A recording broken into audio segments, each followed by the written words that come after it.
ବାଲେଶ୍ୱର ସଦର ନିର୍ବାଚନ ମଣ୍ଡଳୀ ଅନ୍ତର୍ଗତ ପୌରପାଳିକାର 7 ନମ୍ବର ୱାର୍ଡରେ ଘରେ ଘରେ ଶଙ୍ଖ କାର୍ଯ୍ୟକ୍ରମ ଅନୁଷ୍ଠିତ ହୋଇଯାଇଛି। ସଦର ବିଧାୟକ ସ୍ୱରୂପ କୁମାର ଦାସ ଯୋଗଦେଇ ମାନ୍ୟବର ମୁଖ୍ୟମନ୍ତ୍ରୀ ନବୀନ ପଟ୍ଟନାୟକଙ୍କର ଲୋକାଭିମୁଖୀ କାର୍ଯ୍ୟ, ସ୍ୱଚ୍ଛ ଶାସନ, ନିର୍ମଳ ଭାବମୂର୍ତ୍ତି ଏବଂ ନୀତି ଆଦର୍ଶ ଏଥିସହିତ ସହରର ବିକାଶ କାର୍ଯ୍ୟଧାରାକୁ ନେଇ ଲୋକଙ୍କୁ ଡବଲ ଶଙ୍ଖରେ ଭୋଟ ଦେବାକୁ ଅନୁରୋଧ କରିଥିଲେ। ଏଥିସହିତ ପ୍ରତ୍ୟେକ ଘରକୁ ଘର ବୁଲି ପୋଷ୍ଟର ମାରିବା ସହିତ ଆଶୀର୍ବାଦ ଭିକ୍ଷା ମଧ୍ୟ କରିଥିଲେ। ଏହି କାର୍ଯ୍ୟକ୍ରମରେ ପୌରପାଳିକାର ଉପାଧ୍ୟକ୍ଷା କୈଳାସ ଚନ୍ଦ୍ର ସେଠୀ, ପୂର୍ବତନ ଉପନଗରପାଳ ମନୋଜ ରାଉତ, ରାଜ୍ୟ ଯୁବ ବିଜେଡି ସାଧାରଣ ସମ୍ପାଦକ ଧୀରେନ ନାୟକ, କାଉନସିଲର ମିରାଜ ବାନ, ପୂର୍ବତନ କାଉନସିଲର ସାକିର ଖାଁ, କାଉନସିଲର ମିତା ପଟ୍ଟନାୟକ, ଯୁବନେତା ନଳିନୀ ରଞ୍ଜନ ଦାସଙ୍କ ସହ ବହୁ ଦଳୀୟ କର୍ମୀ ଉପସ୍ଥିତ ଥିଲେ।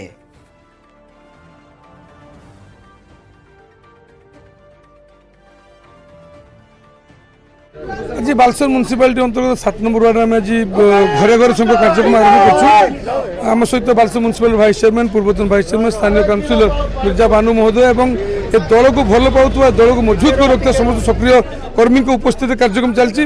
आम प्रत्येक घर बुलूचु और आशीर्वाद भिक्षा करूँ, सहयोग भिक्षा करूँ। आम जो प्रत्येक घर पाखे पहुँचु, प्रत्येक परिवार लोक अत्यंत खुशी आशीर्वाद दूसरी जे मुख्यमंत्री नवीन पट्टनायक हे एवं सेमाने आज जनसाधारण माइंड मेकअप कर जून 1 तारिख दिन 2टी भोट से देवे, गोटे भोट एमपी देवे और गोटे भोट एमएलए देवे। आज जनसाधारण मुहर से कथा शुणिक आमको बहुत खुशी लगुच क्रमागत भाव 25 वर्ष धरी प्रिय मुख्यमंत्री नवीन पट्टनायक जो आज व्यवस्था साहाय्य सहयोग आज घरे घरे पहुँची प्रतिफल नहीं। प्रत्येक व्यक्ति आज नवीन पट्टनायक नाम को जानते, नाम जो कार्यक्रम है जानते भल पाँच। राजनैतिक दल ऊर्ध्व गोटे सेवा करने जो मनोभाव आज लोक मन को हृदय को छुईं और समस्ते मन मेकअप कर वन साइडेड भोटिंग करेंगे, केवल विजु जनता दल भोटिंग करेंगे। ये बालेश्वर जनसाधारण चिंताधारा आज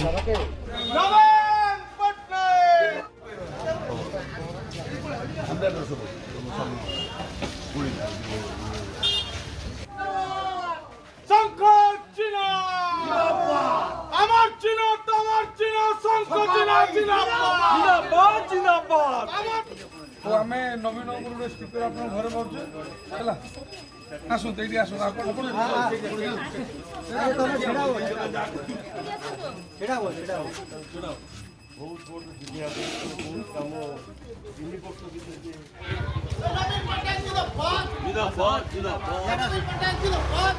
प्रत्येक दुख